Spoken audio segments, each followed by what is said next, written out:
YouTube, welcome back to Miston. So we're back in our original set, finally, from where I typically film. I do want to apologize about the quality. I know it's a little off. I don't think it's because of the camera. I think it's because I have a protector on it that keeps it from cracking if I were to drop the phone or whatnot. And it has merged on, but I think it left a little bit of residue. I'm not quite sure. But if it becomes a problem or it affects your viewing pleasure, I can remove that. So let me know below. Anyway, there's a video I've been meaning to make, but I haven't felt like making it because there's been a lot going on. I was tired, and a lot of allergies, and a lot of the back and forth, people coming in and out of your life, blah blah blah. I'm gonna save a lot of that for another video. I'm probably gonna make a few videos tonight because I feel like making them and have time for once. I'm not busy. I don't have anything.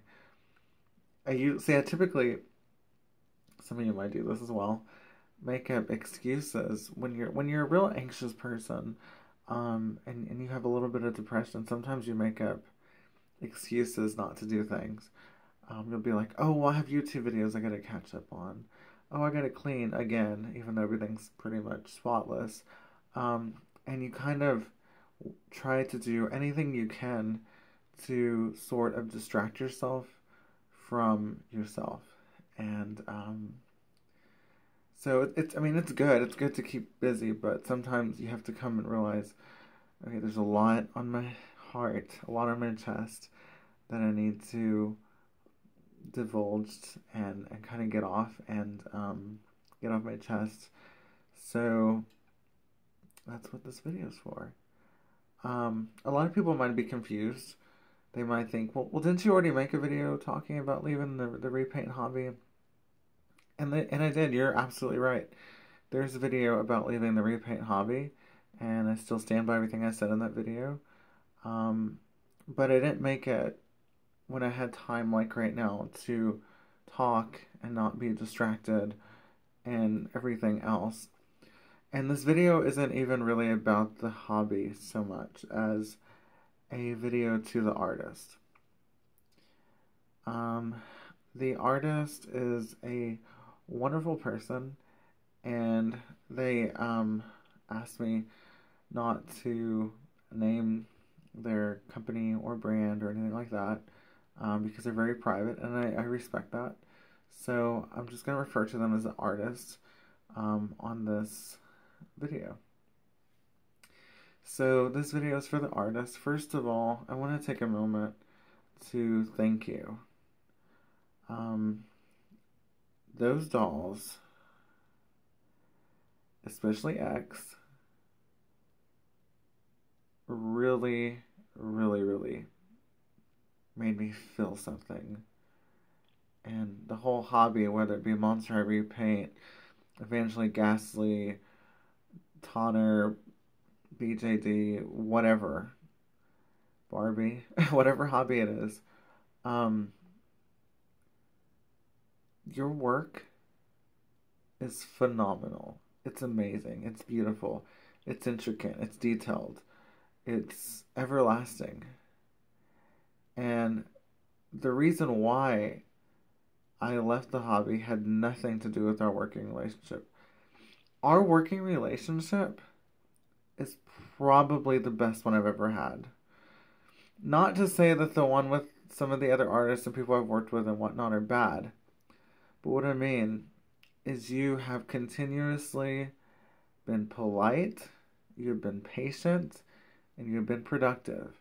And those are the three P's that go a long way with me. Because I know sometimes I'm difficult, and sometimes I'm quick, and sometimes I change my mind. So to have somebody patient is extremely important. It really is. And as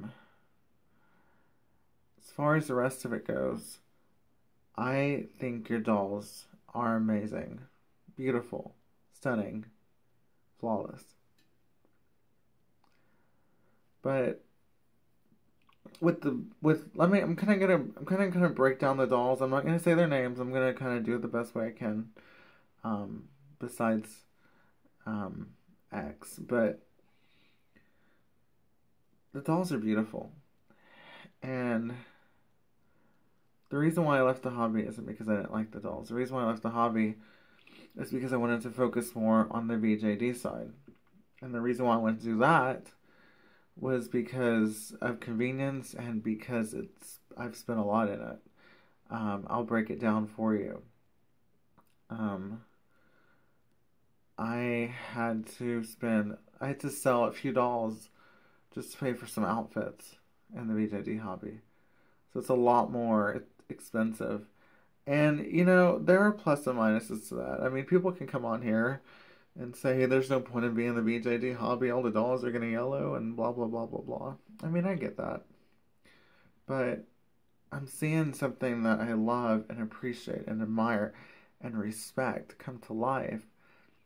And it makes me feel better about things.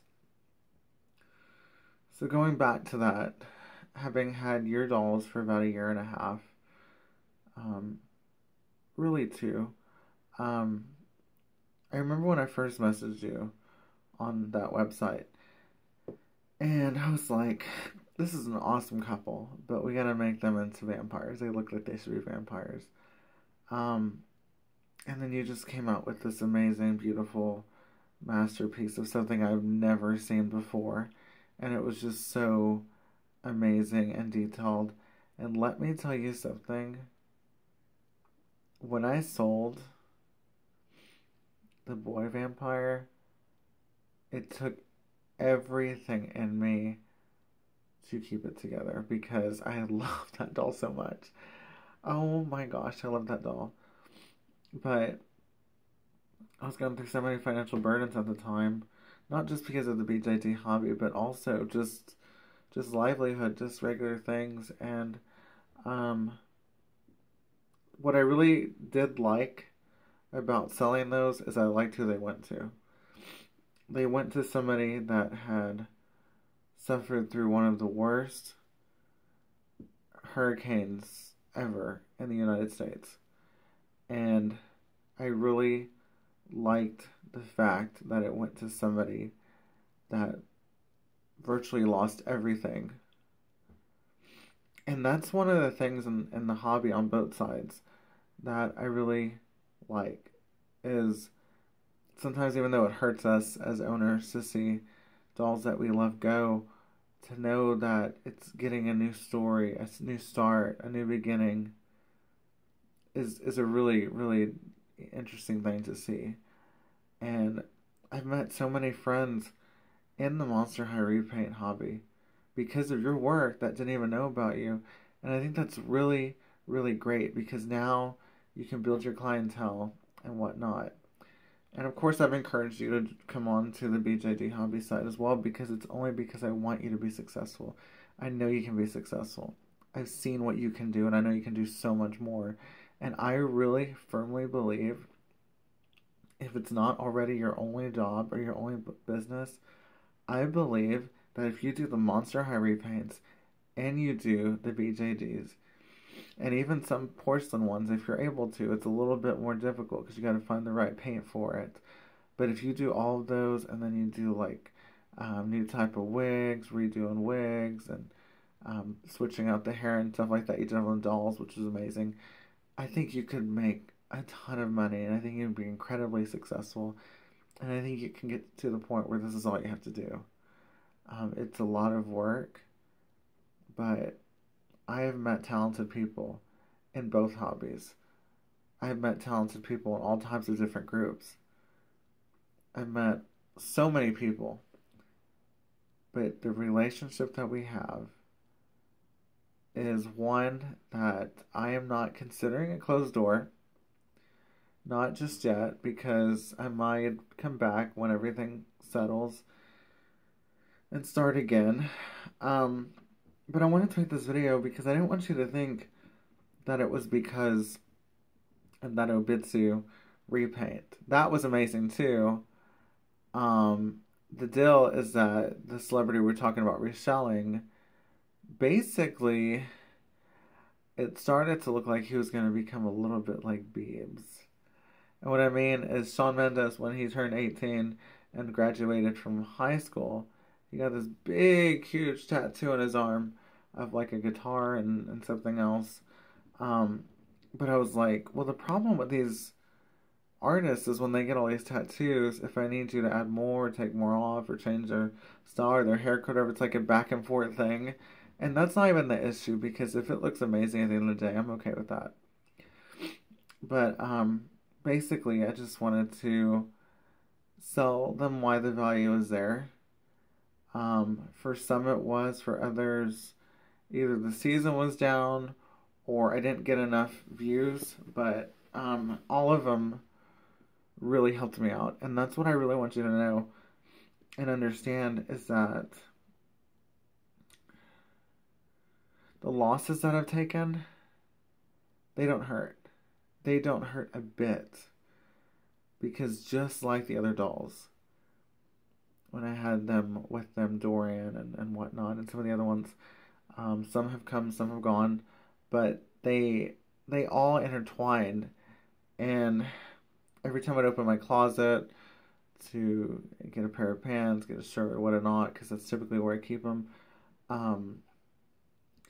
because I got rid of the hutch for, that's a whole nother story. I may do that one tonight, we'll see. But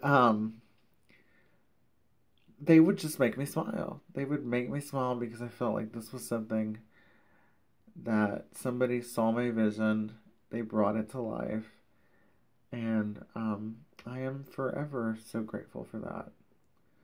And I don't mean to sound preachy or repetitive or whatnot, but I really want to drive into you that you did make a difference in my life.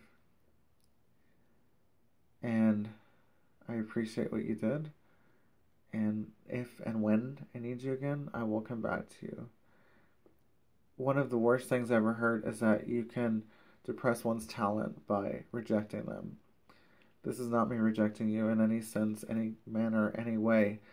This is me telling you from my heart, I had to leave the Monster High repaint hobby, but I left for the right reasons, and I probably will come back at some point when everything settles and things are calmer. And if and when I do, you will be the one I contact.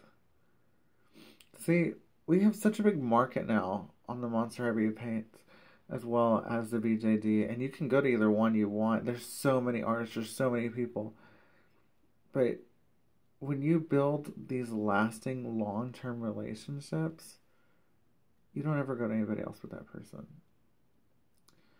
So I wanted to thank you. I wanted to thank you for all the little freebie trinkets that you sent me from your country. I wanted to thank you for how beautiful that you wrapped them. I wanted to thank you for the photos that you sent, the kind of COA type things. I mean, your business can just blow up so fast, and I wish you so much for the best. I really, really do. I think you are a phenomenal, phenomenal artist. So, anyway, that's really all this video is for. I just wanted to tell the artist a few little things. Thank you guys for watching so much. If you did like this video, hit the like button. There's a notification bell below, and it will tell you when I make more videos. I have a few more coming tonight, and then I'll get back on my normal schedule next week of every Saturday or Sunday. All right, bye.